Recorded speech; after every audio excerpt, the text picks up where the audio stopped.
सबैलाई जय मसीह। हामी आज पनि फेरि फिलिपीको पुस्तक 1 अध्यायबाट हामीले सेयर गर्दैछौँ।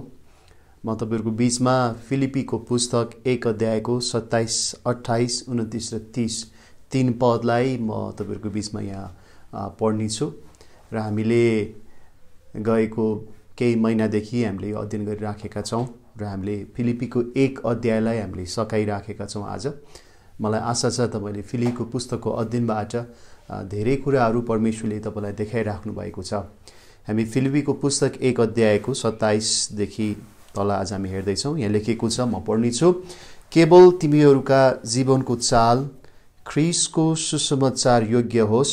म चाहे आएर तिमीहरूलाई देखौँ चाहे अनुपस्थित रहौँ, म तिमीहरूको बारेमा यही कुरा सुन्न चाहन्छु कि तिमीहरू एउटै आत्मामा दृढ भई खडा भएका छौ र एउटै मनका भई सुसमाचारको विश्वासको निम्ति मिलेर परिश्रम गर्दछौ र विरोधीहरूसँग केही कुरामा डराउँदैनौ। तिनीहरूका निम्ति यो विनाशको लक्षण हो, तर तिमीहरूका निम्ति चाहिँ मुक्तिको प्रत्यक्ष लक्षण हो, जुन मुक्ति चाहिँ परमेश्वरबाट हो। किनभने ख्रीष्टको निम्ति तिमीहरूलाई यो दिएको छ कि तिमीहरूले उहाँमाथि विश्वास गर्नु मात्र होइन, तर उहाँको खातिर दुःख पनि भोग्नुपर्छ र त्यही सङ्घर्ष जो तिमीहरूले ममा देख्यौ र मसँग छ भनी अहिले सुन्दछौ, त्यसैमा तिमीहरू लागेका छौ। पावलले यहाँनिर 27 पदमा, आज म 27, 28, 29 र 30 पदमा तपाईहरुको बीचमा चारवटा कुरालाई म विशेष गरी अहिले म बताउन चाहन्छु। एउटा कुरा चाहिँ कसरी हामी एउटा असल जीवन, त्यो पनि दिगो रूपमा जिउन सक्छौं। हामीले जिउने असल जीवन दिगो रूपमा हामी कसरी जिउन सक्छौं। दोस्रो, हामी कसरी एकतामा, मेलमिलापमा र सहमतिमा रहन सक्छौं, रहनु पर्दछ। अनि तेस्रो चाहिँ डर बिनाको जीवन, हामी कुनै एउटा साहसिक जीवन हामी किन जिउन आवश्यक छ। अनि अर्को चाहिँ दुःख भोगको लागि तयारी, सतावटको लागि तयारी। यी विषयको बारेमा तपाईहरुको बीचमा यहाँ पावलले कुरा गरिराख्नु भएको छ। र एउटा प्रश्न हुने गर्छ, कतिचोटि यो मानिसको जीवनलाई तपाईहरुले हेर्नुभयो भने कोही मानिस असल हुन्छन्, तर असल कहिलेसम्म। कोही मानिस राम्रो हुन्छन्, हामीलाई सबै कुरा चित्त बुझ्दछ, राम्रो हाम्रो सम्बन्ध छ, उसको व्यवहारहरू पनि राम्रो छ, कुराकानी पनि राम्रो छ, तर त्यो राम्रो कहिलेसम्म। हामीलाई क्षणिक राम्रो मात्रै, केही समय मात्रै राम्रो भएको कुरा हामीहरूको त्यसले फाइदा दिँदैन। तर आज राम्रा मान्छेहरू, असल मान्छेहरू, असल चरित्र भएका मान्छेहरू एउटा दिगो रूपमा असल भइरहनु चाहिँ आवश्यकता छ। कतिचोटि थुप्रै अगुवाहरूको लागि यो प्रश्न आउने गर्छ कि एउटा जवान व्यक्ति कहिलेसम्म असल भइरहन्छ। एउटा आमा बुबाको लागि पनि यो प्रश्न आउने गर्छ कि मेरा छोराछोरी अहिले असल छन्, तर कहिलेसम्म असल छन्। एउटा व्यक्तिको असल चरित्र र असल जीवन एउटा दिगो रूपमा भइरहनुको निम्ति यहाँ लेखेको छ कि पावलले केवल मात्रै तिमीहरूको जीवनको चाल ख्रीष्टको सुसमाचारको योग्य होस्। एउटा व्यक्तिको जीवनको चाल ढङ्ग, उसले जीवन जिउने जीवनशैली, उसको बोलीचाली, उसको व्यवहार, उसले गर्ने सबै कुराहरू दिगो रूपमा भइरहनुको लागि एउटा त्यसलाई मापन गर्ने, त्यसलाई हेर्ने एउटा आधार चाहिँ के भन्दाखेरि सुसमाचारको योग्य जीवन। हामी धेरै प्रकारका जीवनहरूको कचोरी नक्कल गर्न सक्छौँ अथवा धेरै खालको शिक्षाहरू हामी सिकाउन सक्छौँ, तर जुन शिक्षा सिके तापनि, जे गरे तापनि एउटा व्यक्तिको रूपमा लगातार असल भइरहनुको लागि उसले मापन गर्ने, उसले आफूलाई मिलाउने एउटा आदर भनेको चाहिँ सुसमाचारले देखाएको जीवन हो। सुसमाचार एउटामा जब भेट हुँदछ, सुसमाचारको कारणले गर्दा एउटा व्यक्तिले आफ्नो पाप, आफ्नो कमजोरी, आफ्नो गल्ती, आफ्नोले गरेका ती गलत कुराहरूलाई चिन्न सक्दछ। अनि सुसमाचारको कारणले गर्दाखेरि उसले आफ्नो गलत कुराहरूलाई छोड्न सक्छ, गलत कुराहरूलाई त्याग्न सक्दछ। गलत कुरालाई जब छोड्दछ अनि सुसमाचारको कारणले गर्दा एउटा व्यक्तिले ख्रीष्टमा नयाँ जन्म पाउँदछ, नयाँ सुरुवात पाउँदछ। उसको जीवन नयाँ जन्मबाट सुरु भएको हुँदछ। त्यो चाहिँ नयाँ जन्म परमेश्वरको आत्माद्वारा हाम्रो आत्मासँगको सम्बन्धले खेरि परमेश्वरमा नयाँ जन्म भएको छ। हामीले पाउँदछौँ कोरिन्थीको पुस्तकमा कि कोही ख्रीष्टमा छ भने त्यो नयाँ सृष्टि हो, पुरानो बिति गए, हेर ती अब नयाँ भएका छन्। नयाँ बन्नु, पुरानो जीवनका शैली ढाँचा चाललाई छोडेर नयाँ जीवनको शैलीलाई अँगाल्नु चाहिँ एउटा सुसमाचारको योग्य जीवन हो। अनि त्यो नयाँ जीवनलाई, नयाँ जन्म पाएको जीवनको परिचय के हुन्छ भन्दाखेरि एउटा नयाँ जन्म पाएर सुसमाचारको योग्य जीवन जिउने जीवनको एउटा सङ्केत, त्यसको चिनारी चाहिँ प्रेमको जीवन हो। एउटा ख्रीष्टको साथमा सुसमाचारको योग्य जीवन जिएका व्यक्तिको चिनारी चाहिँ नम्रता हो। एउटा सुसमाचारको योग्य जीवन जिएको जीवनको चिनारी चाहिँ धार्मिकता हो।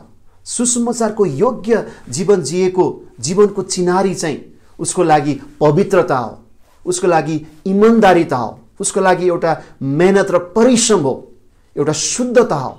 र शुद्धता, पवित्रता, प्रेम, इमानदारिता यी सबै चाहिँ एउटा सुसमाचारको योग्य चलेको जीवन हो। र यी प्रेमको जीवन, सत्यताको जीवन, सेवाको जीवन, नम्रताको जीवन, पवित्रताको जीवन चाहिँ एउटा क्रिस्चियन जीवनको चिनारी हो। अनि त्यो चिनारी त्यो बेलासम्म मात्रै हुन्छ जुन बेलामा यहाँ पावलले भनिराख्नु भएको छ कि तिमीहरूको जीवनको चाल ढङ्ग चाहिँ ख्रीष्टको सुसमाचारको योग्य भएर जान सकेको छ। आज त्यही हो।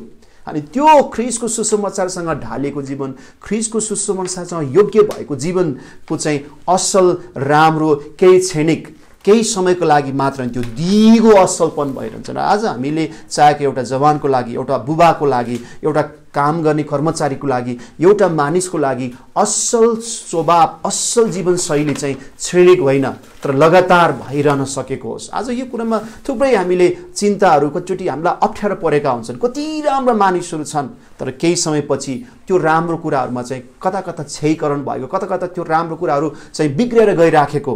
अनि आज त्यो आज राम्रो भएर भोलि नराम्रो हुने, त्यो एउटा क्षणिक अथवा एउटा सिजनल खालका असल कुरा होइन कि आज पावलले त्यो कुरा खोजिरहेको छ फिलिपीका विश्वासीहरूको लागि। तिमीहरूको असल कुरा चाहिँ सुसमाचारको योग्य, सुसमाचारमा एउटा मिलेर भइराखेको होस्। अनि दोस्रो कुरा पावल यहाँ भनिराखेको के छ भन्दाखेरि चाहे म त्यहाँ आउँ, पावलको उत्कट इच्छा छ कि फिलिपीका मान्छेहरूलाई भेट्न चाहने। पावलले फिलिपीका मण्डलीको लागि ठुलो योगदान पुर्याएको छ। पावल वास्तवमा उनीहरूको लागि एउटा आत्मिकी बुबा हो। उसले हर किसिमका कुराहरूलाई वास्ता गरिराखेको छ। उनीहरूको जीवनका सफल कुराहरू, उनीहरूको राम्रो कुराहरूप्रति उसको भित्री आशय छ, आकांक्षा छ। र पावलले चाहन्छ कि म तिमीहरू कहाँ आउन चाहन्छु, तिमीहरूलाई म भेट्न चाहन्छु, तिमीहरू सँगै हुन चाहन्छु। तर म तिमीहरूसँग हुन चाहँदै पनि, मेरो इच्छा हुँदै पनि म आउन सक्छु या सक्दिनँ। तिमीहरूसँग मेरो भेट हुन्छ हुँदैन थाहा छैन, तर भेट होस् या भेट नहोस्, चाहे म तिमीहरू कहाँ आउँ अथवा तिमीहरू कहाँ नआउँ, मेरो भित्री चाहना र मेरो इच्छा के छ भन्दाखेरि तिमीहरू एउटै आत्मामा दृढ भएर खडा हो, एउटै मनको भएर तिमीहरूले सुसमाचारको विश्वको निम्ति मिलेर परिश्रम गर। अनि आज एकताको कुरा यहाँ गरिराखेको छ।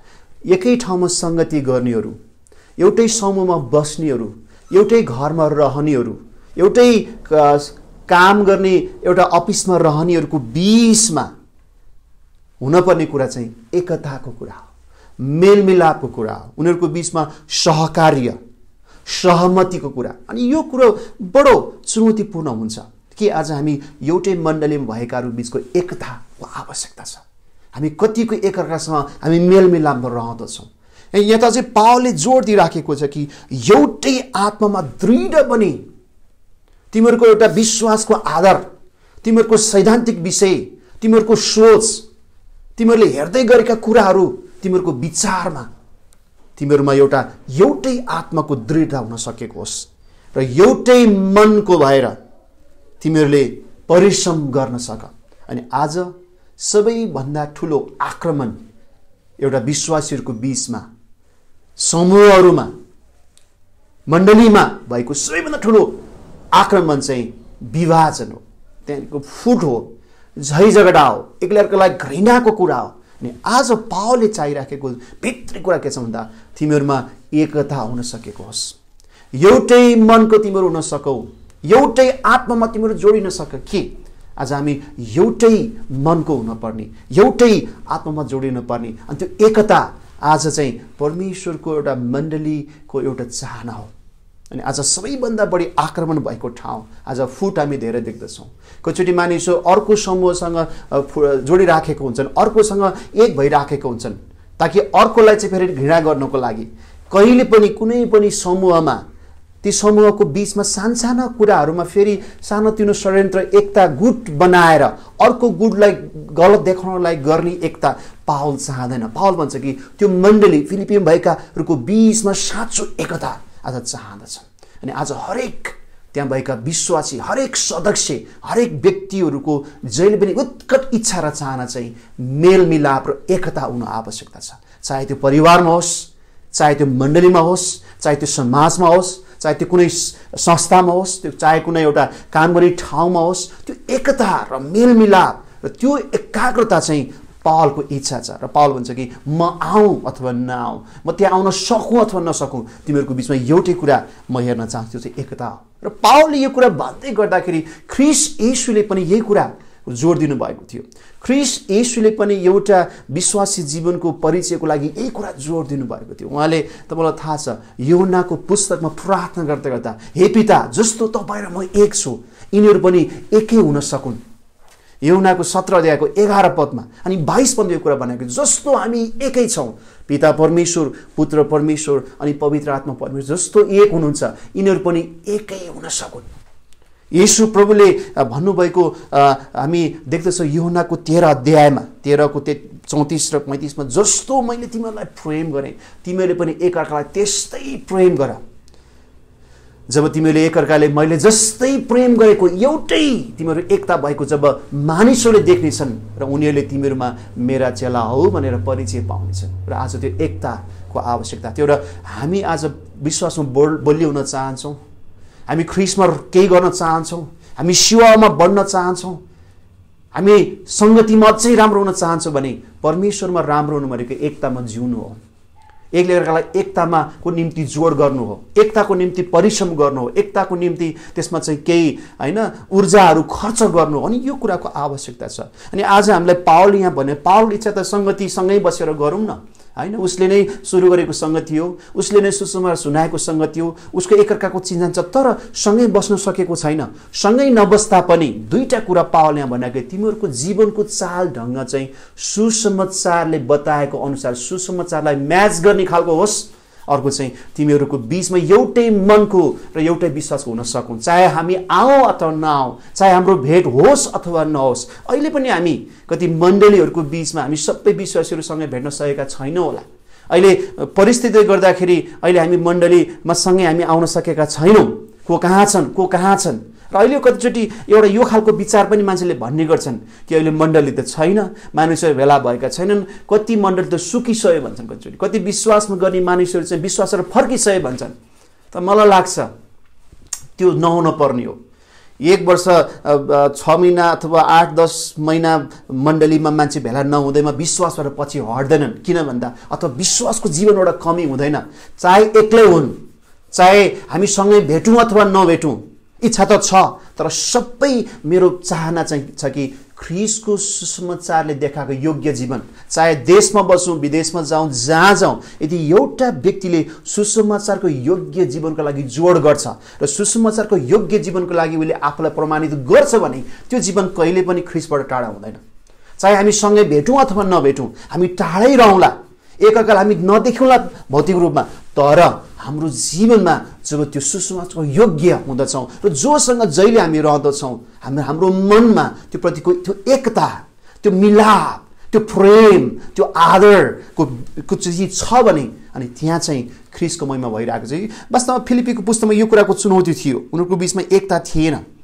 त्यही भएर पावलले 2-3 ठाउँमा यो कुराहरू भन्नुभएको छ। 2 अध्यायमा तपाईँ भन्नुहुन्छ कि त्यहाँनिर पावलले भनेको छ, स्वार्थ र अहङ्कारमा केही नगर, केही गर्दै गर्दा, केहीमा आफ्नो इनर्जी खर्च गर्दै गर्दा स्वार्थको लागि घमण्डमा म भनेर केही नगर, तर नम्रतामा एउटाले अर्कालाई आफूभन्दा श्रेष्ठ ठान, नम्रतामा एउटाले अर्कोलाई आफूभन्दा महान ठान, पावलले भनेको। अझ पावलले 4 अध्यायमा त्यहाँ 2 जनाको नामै तोकेर पनि भनेको छ।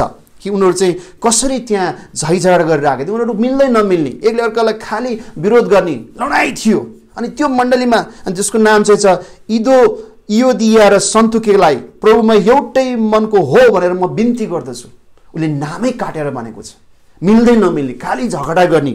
यो इयोदिया र सन्तुकेलाई एउटै मनको हो, तिमीहरू झगडा नगर। अनि यो झगडा, झैझगडा, वाद विवाद, एकले अर्काको बदनाम, एकले अर्काको गर्ने दोष, एकले अर्काको आलोचना, एकले अर्काका नराम्रा कुराहरू फैलाउने चाहिँ यो जब मानिसहरू भेट हुन्छन् त्यो भइरहन्छन्। अनि यस्तो विभाजन ल्याउने, फुट ल्याउने, नराम्रा कुराहरूको आरोप लाउने, यो चिज चाहिँ वास्तवमा जति कुरा गर्दै गर्दा पनि यो अन्त्य भएर गएको हामी देख्दैनौँ। किन भन्दा यस्तो किसिमको फुट, झगडा, नराम्रो गर्ने कुनै एउटा जाति समूह होइन, त्यो त मान्छेको हृदयबाट निस्किन्छ। मान्छेको हृदयबाट दुष्टताले जब त्यो काम निस्किन्छ भने त्यो सजिलै त्यो कुरा हटेर जाँदैन। अनि यो कुरा यहाँ भएको छ। अनि पावलको जोड के छ भन्दाखेरि एउटै विश्वासमा दृढ, एउटै आत्मामा दृढ हौ र एउटै मनका हौ र परिश्रम गर। दोस्रो कुरा मैले तपाईँलाई आज भनेको चारवटा कुरामा दुईवटा कुरा भने। एउटा चाहिँ दिगो असल जीवन, दोस्रो चाहिँ एकता र मिलाप। तेस्रो चाहिँ यहाँ पावलले बताइराख्यो के छ भन्दाखेरि 28 पदमा विरोधीहरूसँग केही कुरामा डराउँदैनौ। तपाईँ र मेरो कोही विरोधी छ कि छैन? तपाईँलाई आज मन नपर्ने, तपाईँको विरोध गर्ने, तपाईँलाई दुःख दिने, तपाईँलाई कसरी हुन्छ अलिकति एउटा अशान्तिमा ल्याउन चाहने, कता कता तपाईँको हितलाई नचाहने, तपाईँलाई विरोध गर्ने कोही तपाईँले सामना गर्नुभएको छ। हरेक मानिसको जीवनमा कोही न कोही विरोधहरू भइराखेकै हुन्छन्, छन् त्यहाँ विरोधी। अनि यहाँ लेखेको छ फिलिपीका विश्वासीहरूका पनि विरोधीहरू थिए। विरोधहरू आउँदै गर्दा, अप्ठ्यारो कुरा आउँदै गर्दा के हुन सक्छ? यहाँ लेखेको छ कि डरको चाहिँ आउन सक्छ। तर यहाँ लेखेको छ कुनै पनि विरोधको कुराहरू, तिमीहरूको विपरीतमा आउन सक्ने कुराहरूबाट नडराओ, तर साहसी बन। डर हुन सक्ने खतरा, हुन सक्ने कुराको अनिश्चितताले जब मानिसमा डर आउँछ, डरले मानिसको सृजनशीलतालाई नाश गरिदिन्छ। डरले मान्छेको खुसीलाई लुट्छ। डरले मान्छेले गर्न सक्ने कामहरूको निम्ति चाहिँ सीमितता बनाउँछ। डरले चाहिँ मान्छेलाई बिस्तारै वास्तवमा उसलाई चाहिँ सबै कुराबाट, साँचो जीवन जिउनबाट रोकिराखेको हुन्छ। तर डर चाहिँ तिमी नडराओ। र हामीले बुझ्नुपर्छ कि जस्तै अवस्था आउँदै गर्दा पनि हाम्रो जीवनमा डर, आत्तिने, अलमल हुने, के होला अनिश्चितता, त्यो डरबाट विजय हामीलाई आवश्यकता छ। यूहन्नाको पत्रमा भनिराखेको छ कि जो तिमीहरू भित्र हुनुहुन्छ त्यो चाहिँ संसारमा हुनेभन्दा धेरै महान हुनुहुन्छ। तर जो मसँग वास गर्नुहुन्छ उहाँको खातिर म साहसी हुन सक्छु, म आँटिलो हुन सक्छु। किनकि डर बिनाको जीवन चाहिँ हामीले जिउनुपर्छ। थुप्रै किसिमको कुराहरूको सामना गर्नु पर्ला, तर हामी निडर भएर त्यो कुरा सामना गर्छौँ। किनभने त्यो सामना गर्न हामी त्यो निश्चयता हामीमा आवश्यक पर्छ। यदि हामी सामना गर्दै गर्दा त्यो कुरामा जाँदै गर्दा पहिले हामी डरायौँ भने हामी पहिला हारिसकेका हुन्छौँ। त्यो चाहिँ सेल्फ डिफिटिङ हुन्छ। त्यो कारणले गर्दा डर, कुनै पनि कुराको निम्ति हामी डराउनु हुन्न। भविष्यमा कुनै खतरा आउला भनेर डरायो भने आउला नआउला, अनुमानको आधारमा डरायो भने के होला? तपाईँ अहिले डरायो भने त्यो घटना अहिले तपाईँलाई भइसकेको जस्तै हो। तर कुनै चिज देखा जाएगा, जे आउँछ आउँछ, तर हामी निडरपन, साहसीपन, निर्धक्कता आज हामीको आवश्यकता छ। र तेस्रो कुरा पावलले भनिराखेको चाहिँ विरोध, अप्ठ्यारो कुराको बीचमा तिम्रो निडर हौ र साहसी हौ। निडर र साहस हाम्रो सृजनशील जीवनको लागि अति महत्त्वपूर्ण छ। त्यसले जीवनको एउटा रङलाई, जीवनलाई एउटा उत्साहमय बनाउनको निम्ति चाहिँ तपाईँ र म डरबाट विजय हुनुपर्दछ। डरबाट विजय भएको जीवनले मात्रै केही कुराहरू गर्न सक्ने त्यहाँनिर एउटा योग्यता देखाउन सक्दछ। मैले तपाईँलाई अन्तिम कुरा म भन्दैछु यहाँनिर। चौथो कुरा चाहिँ पावलले बताइराखेको चाहिँ के भन्दाखेरि दुःख भोग्ने कुरामा तयारी हौ। सतावट र अप्ठ्यारोमा तयारी हौ। जब यहाँ लेखेको, जसरी यहाँ लेखिराख्नु भएको छ पावलले कि हामीले उहाँमाथि विश्वास गर्नु मात्रै होइन तर उहाँको खातिर दुःख पनि भोग्नुपर्छ। तर विश्वासको जीवन र सतावटको जीवन सँगसँगै जान्छ। विश्वासको जीवन एउटा उज्यालो जीवन, एउटा ज्योतिको जीवन हो भने जहाँ ज्योति उज्यालो हुन्छ, जहाँ घाम हुन्छ त्यहाँ छाया पनि हुन्छ। जहाँ विश्वासको जीवन घाम जस्तै उभिराखेको छ भने तपाईको छायालाईबाट तपाईँ अलग हुन सक्नुहुन्न। यो कारणले सतावट, कष्ट र दुःख तपाईको जीवनको भाग पनि हो। त्यो कारणले तपाईँ र मैले जीवनमा यो कष्ट आयो, दुःख आयो, सतावट आयो भनेर त्यसमा एकदमै दुखेसो पोखेर भनिन्छ नि हाम्रो नेपाली भाषामा अलाउन बिलाउन गर्नुपर्ने छैन। किनभने सतावट र दुःख चाहिँ स्वतः आउँछ। तर किन भन्दा ख्रीष्टको खातिर हामी भन्न सक्दछौँ यदि गलत गरेरै हामी दुःख भोग्छौँ भने त्यो हाम्रो सजाय हो। तर असल राम्रो काम गरेर दुःख भोग्छौँ भने त्यो हाम्रो चाहिँ सतावट हो र त्यसले हामीलाई इनाममा लगिराखेको हुन्छ। तपाईँले सतावट भोगिराख्नु भएको छ तपाईँको आफ्नै मानिसहरूबाट, बाहिरको मानिसहरूबाट। पावल यो कुरामा उसको लागि यो विषय कुनै नयाँ होइन। पावल लगायत परमेश्वरको महान दासहरूलाई हेर्नुभयो भने यति धेरै सतावट, कष्ट र दुःख उनीहरूले भोगेका छन्। त्यसलाई जहिले पनि उनीहरूले आफ्नो जीवनको त्यो भाग बनाएका छन्। तर हाम्रो जीवनमा पनि दुःख, सतावट र कष्टलाई त स्वागत गर्नुपर्छ। किनभने विश्वास गर्नु मात्र होइन, सतावट र दुःखलाई पनि हामीले स्वागत गर्नुपर्छ। कतिवटा त्यस्ता सेवकाईहरू सुरु भएका छन् सतावटको विरुद्धमा, दुःखको विरुद्धमा। त्यो राम्रै ठिकै छ। तर जति सेवकाई सुरु भए तापनि जे भए तापनि सतावटको अन्त्य हुँदैन। तिमोथीमा लेखिरहेको छ कसैले ख्रीष्टमा परमेश्वरमा भक्ति साथ असल जीवन बिताउन चाहन्छ भने उनीहरू सतावटमा पर्ने नै छन्। दुःख त्यहाँ आउने नै छ। तर सतावट र दुःख चाहिँ जीवनको भाग हो। पावललाई विचार गरौँ न, पावलले आफ्नै मानिसहरूबाट सतावट भोगेको छ। डाहा छ, सेकी छ, पावलको अपमान छ आफ्नै मानिसहरू कहाँ। पावलले समाजमा दुःख भोगेको छ। बाहिर जाँदै गर्दा पावललाई मान्छेले ढुङ्गाले हानेका छन्, तानेका छन्, मरुन्जेलसम्म पिटेर त्यहाँ एउटा सहरबाट घिसारेर बाहिर निकालेका छन्। अर्को पावललाई त्यहाँका शासकहरूले त्यत्तिकै दुःख दिइराखेका छन्। सँगसँगै पावलले प्राकृतिक रूपमा पनि उसले धेरै किसिमको कष्ट र दुःख भोगेको छ। कति रात अनिदो भएको छ, उसले यात्रा गरेको जहाजै ध्वस्त भएको छ होइन। उसका ती किसिमको अवस्थाहरू रोगको किसिमको छ। रोग, प्राकृतिक कुरा, समाजबाट, शासकबाट, आफ्नैहरूबाट उसले सतावट भोगेकै छ।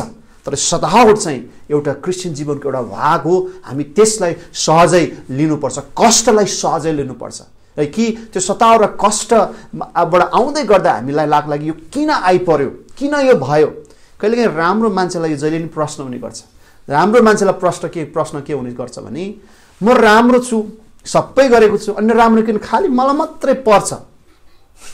तर त्यो चाहिँ अलिकति बुझाइ भएको कमी हो। सतावट र कष्ट, दुःख चाहिँ राम्रै मान्छेलाई हुन्छ। तपाईँ राम्रो जीवन जिउनुहोस्। राम्रो जीवन जिउनुको अर्थ तपाईँले सतावट पाउनुहुन्न भन्ने होइन। सतावट पाउनु, तपाईँले दुःख र कष्ट भोग्नु चाहिँ तर यसको अर्थ तपाईँ फेल भएको होइन, तपाईँ गलत भएको होइन। राम्रो गर्दा नै आउँछ।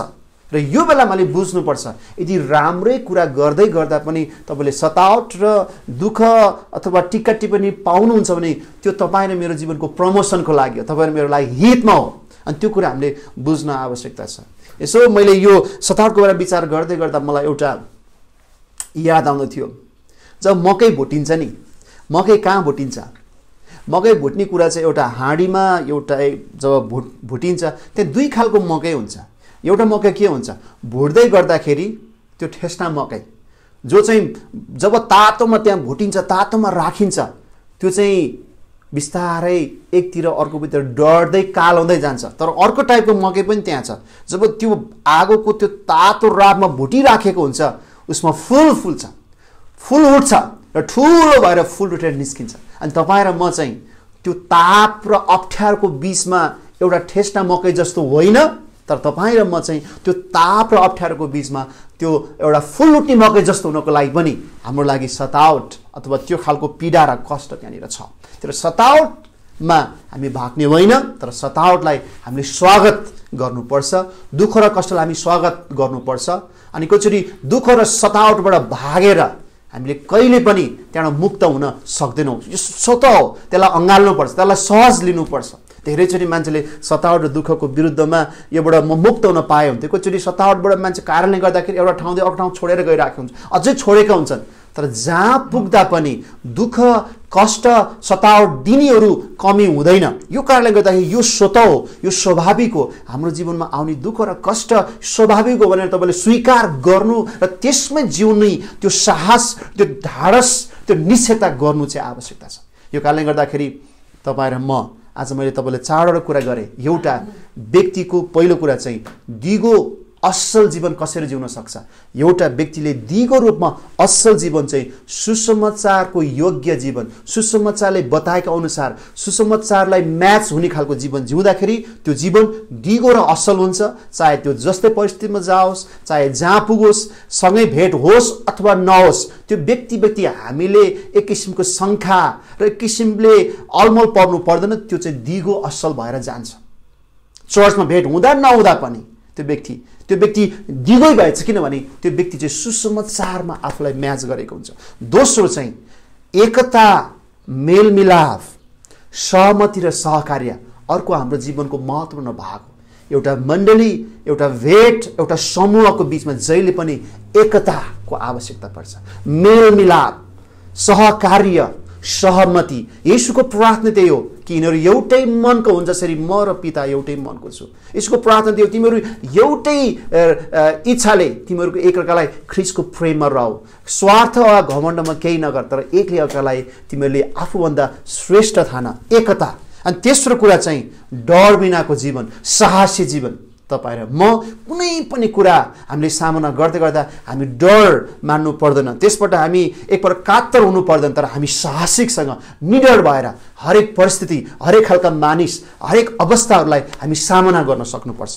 अनि चौथो कुरा चाहिँ हाम्रो जीवनमा आउने दुःख र कष्ट र सतावटलाई स्वागत गर्नुपर्छ, त्यहाँबाट भाग्ने होइन। किनभने दुःख कष्ट र सतावट चाहिँ हाम्रो जीवनको एउटा भाग हो। हामी त्यसबाट भाग्ने होइन, तर त्यसलाई स्वीकार गर्ने हो। कतिचोटि तपाईँ र ममा वास्तवमा असल स्वभाव र जीवनको कतिचोटि महत्त्वपूर्ण शिक्षा र पाठहरू चाहिँ कतिचोटि अप्ठ्यारो अवस्थाहरूमा, गाह्रो अवस्थाहरू हामी सिकिराखेका हुन्छौँ र त्यो हाम्रो जीवनको एउटा भाग हो। हामी त्यसमा रमाउनुपर्छ। यति भनिकन आज म तपाईँलाई फिलिपीको पुस्तक 1 अध्यायको यो 3 पद करिब 27, 28, 29, 30 4 पदलाई मैले तपाईँलाई बताएँ। मलाई आशा छ तपाईँलाई यो वचनबाट आशिष मिलेको छ। आउनुहोस् हामी प्रार्थना गरौँ। पिता परमेश्वर, तपाईँ प्रभुकोले देखाउनु भएको सुसमाचारको योग्य जीवन हामी चाहे जहाँ रहौँ, जहाँ जाउँ, हामी जुन ठाउँमा भए तापनि, जुन उमेरको भए तापनि, जहिले पनि यो संसारमा रहुन्जेल हामी तपाईँको सुसमाचारले देखाएको जीवन अनुसार हामी जिउनेछौँ। हामीलाई सहायता गर्नुहोस्